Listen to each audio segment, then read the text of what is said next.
গণতন্ত্রের অবক্ষয়, কর্তৃত্ববাদী ঝুঁকির তালিকায় ভারত, মার্কিন প্রতিষ্ঠানের প্রতিবেদন। তার মানে হচ্ছে গণতন্ত্রের পথ ছেড়ে ঝুঁকছে কর্তৃত্ববাদী শাসন ব্যবস্থার দিকে।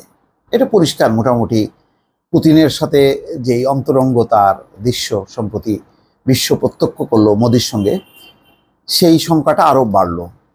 শুধু তাই না, গত যেই নির্বাচনটা হয়ে গেল, সেই নির্বাচনের পর প্রথম লোকসভার অধিবেশনে রাহুল গান্ধীর বক্তৃতার বিরুদ্ধে যেভাবে প্রধানমন্ত্রী মোদি দুবার দাঁড়ালেন, অমিত শাহ 5 বার দাঁড়ালেন, অন্যান্য মন্ত্রী আরও 3 জন দাঁড়িয়ে প্রতিবাদ করলেন, তাতে বোঝা যায় যে তারা বিরোধী কণ্ঠ শুনতে, হজম করতে, সমালোচনা।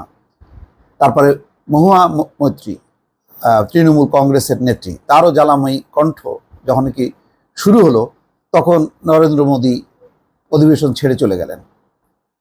তো মহুয়া মৈত্রী পিছন থেকে বলছিলেন তখন ওই সময়, ডরিয়ে মাত, অর্থাৎ ভয় পাবেন না, শুনে যান। শোনেননি নরেন্দ্র মোদী। এর থেকে বোঝা যায় যে ভারতের সেই গণতন্ত্রের ঐতিহ্য, যেই ঐতিহ্য এই উপমহাদেশ ফলো করত বা আদর্শ হিসেবে মনে করত, সেটি এখন তলানিতে। এটা নির্বাচনী প্রচার অভিযানের সময়ও দেখা গেছে। হিন্দুত্ববাদকে যেভাবে জাগ্রত করে ভোট সংগ্রহ করার দিকে মনোযোগী ছিল নরেন্দ্র মোদী, পুরো দেশকে ঐক্যবদ্ধ করা, ধর্ম বর্ণ নির্বিশেষে সেই ধরনের বাণী বা ভাষণ কেউ কিন্তু শোনেনি। তো সুতরাং মার্কিন প্রতিষ্ঠানের এই যে প্রতিবেদন, এটি দেখে কেউ চমকে উঠবে তেমনটা না, বরং বাস্তবতাটাকে তারা আরও পুঙ্খানুপুঙ্খভাবে তুলে ধরেছে। এবং এটা আমার ধারণা যে এটা অনেকের কাছেই বিশ্বাসযোগ্য মনে হবে।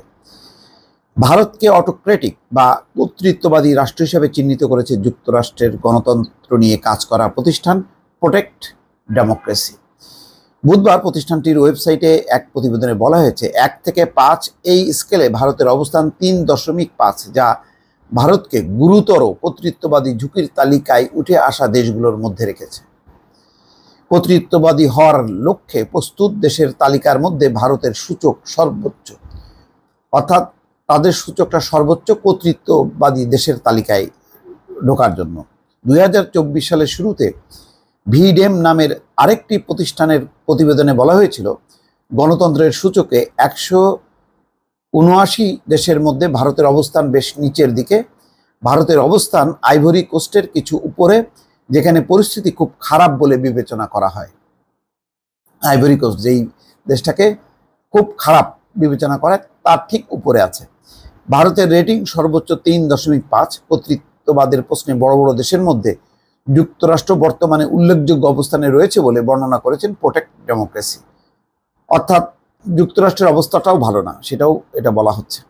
তাদের প্রতিবেদনে বলা হচ্ছে, তালিকায় যুক্তরাষ্ট্রের স্কোর 2.1, পোল্যান্ডের 2.3। গণতন্ত্রের গুরুতর হুমকিতে যেভাবে প্রজেক্ট ডেমোক্রেসি সংজ্ঞায়িত, তা থেকে বোঝা যাচ্ছে ভারতে গণতান্ত্রিক মূল্যবোধের সাম্প্রতিককালে প্রবল ক্ষয় হয়েছে। এই সংজ্ঞা ভবিষ্যতে ভারতে আরও বড় ধরনের বিপদের ইঙ্গিত দিচ্ছে। দর্শক, বাকিটা দর্শক আপনারা বুঝে নেন। ভারতের বর্তমান নির্বাচন, শাসক গোষ্ঠীর আচরণ সব মিলিয়ে কেমন থেকে আপনারাই এসবটি ভালো অনুধাবন করতে পারছেন। ভালো থাকবেন। আল্লাহ হাফেজ।